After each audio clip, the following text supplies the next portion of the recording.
AITA. That is the question my soon-to-be ex-husband screamed at me in the lobby of a luxury apartment building last Thursday. He called me a psychopath. He said I orchestrated a campaign of psychological torture against an innocent woman. He said I possessed a level of cruelty that he couldn't even comprehend. I didn't argue with him. I just handed him his heavily redacted bank statements, turned around, and walked out into the rain. Because when you discover that your husband has been using your joint accounts to fund a secret life, you don't just ask for a divorce, you dismantle their sanctuary, brick by brick. Let's establish the baseline. I am 34 years old, and I am a partner at a private equity firm specializing in commercial real estate. I manage portfolios worth hundreds of millions of dollars. I am very, very good at finding financial leaks. My husband David was a pediatric surgeon. He was charming, beloved by his patients, and possessed a God complex that he disguised as confidence. We had been married for 5 years. We kept our finances mostly separate, but we maintained a joint account for household expenses, vacations, and emergencies. I contributed 70% of the funds. He contributed 30%. It was a system that worked. Until the day my firm upgraded our personal auditing software. It was a Tuesday afternoon. I was testing the new auditing algorithm on my own accounts just to see how it categorized expenditures. The software flagged an anomaly in our joint account. For the past 8 months, on the first of every month, exactly $4,500 was being wired to an LLC called Apex Property Management. I didn't call David. I didn't ask him what it was. In my line of work, you don't ask questions until you already know the answers. I pulled the corporate filings for Apex. It was a holding company for a luxury boutique apartment building across town, a building that was entirely composed of high-end one-bedroom units. That evening, David texted me that he had an emergency appendectomy and would be at the hospital until midnight. I didn't reply.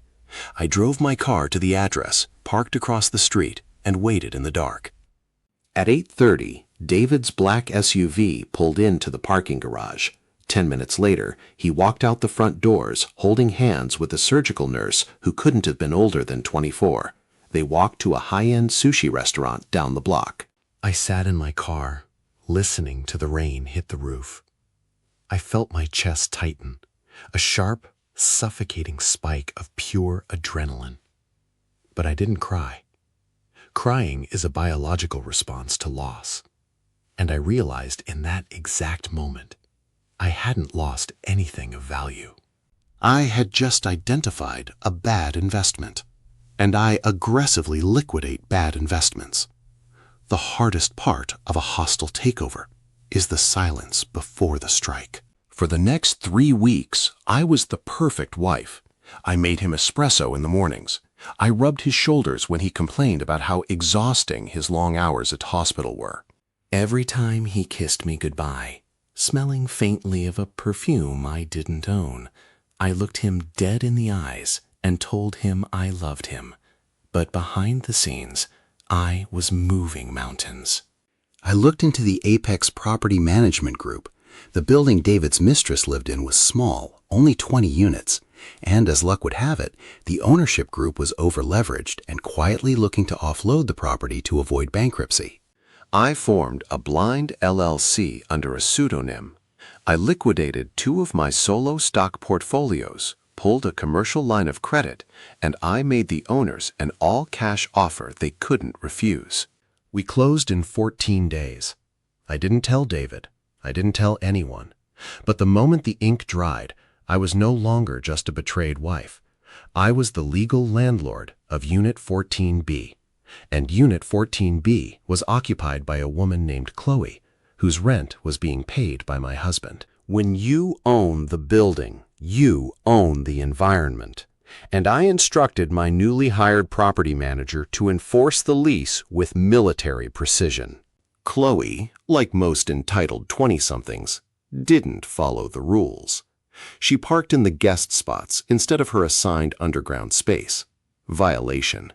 A $300 fine sent directly to David's email. She left her trash bags in the hallway instead of taking them to the chute. Violation. Another $200 fine. Then I authorized emergency preventative maintenance on her specific floor. We shut off the hot water to the 14th floor for 48 hours straight. We scheduled loud, disruptive pipe snaking at 8 in the morning on her days off. The psychological strain began to show immediately. David started coming home looking haggard. His phone would vibrate constantly at dinner. I knew it was Chloe, complaining about the fines, the noise, the freezing showers. Their private sanctuary had turned into a high-stress war zone, and David was paying the bill for it. I watched him rub his temples at the dinner table, drowning in the stress of maintaining 2 lives. I poured him a glass of wine and asked him if the hospital was working him too hard. He sighed, looked at me with those lying eyes, and said, "You have no idea." I just smiled. "I'm sure it will all be over soon," I told him. He had no idea how right I was. Under state law, 3 documented lease violations for a guarantor-backed lease allow the landlord to initiate an expedited, unconditional eviction. Chloe had racked up 7 violations in 3 weeks. I waited until I knew David was taking her on a romantic medical conference weekend to Miami. The moment their flight took off on Friday morning, I executed the eviction order. My property manager, accompanied by a local sheriff, posted the notice on the door of 14B. Because the lease was irrevocably breached, the locks were changed instantly. Her belongings were legally boxed up and moved to a commercial storage unit across town. By Friday evening, the luxury apartment was completely, immaculately empty. They landed on Sunday night. It was pouring rain.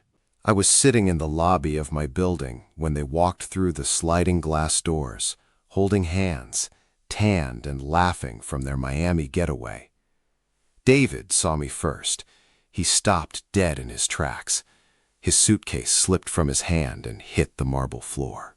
Chloe bumped into him, confused, until she followed his gaze and saw me sitting in the leather armchair. "David," I said, my voice perfectly calm, echoing in the massive lobby. "How was the medical conference?" He couldn't form words. He looked from me to Chloe and back to me. What are you doing here?" he finally choked out. I stood up. I smoothed out my skirt, walked over to them, and handed him a thick manila envelope. "I'm inspecting my latest real estate acquisition," I told him. "And delivering your mail. Inside are your divorce papers, a forensic accounting of the $40,000 you stole from our joint account, and an itemized bill for the lease violations on Unit 14B. Chloe stepped forward, her voice shrill. "What are you talking about? I live in 14B. I turned to her. I didn't raise my voice. I didn't show an ounce of anger.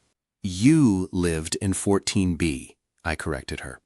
"Your guarantor breached the contract. Your belongings are in a storage unit in Queens. If you attempt to access the 14th floor, you will be arrested for trespassing." I didn't wait to watch the argument. I walked out the sliding glass doors into the rain. My driver was waiting. It's been a week. David is currently sleeping on a friend's couch. Chloe dumped him the moment she realized he was entirely cut off from his assets and could no longer afford her lifestyle. My lawyers have frozen everything he owns. Yesterday, his mother left me a voicemail. She called me a monster. She said I used my wealth to utterly crush an innocent girl and publicly humiliate a good man. She said if I had any decency, I would have just asked for a divorce like a normal person. But normal people get taken advantage of. I just managed my assets.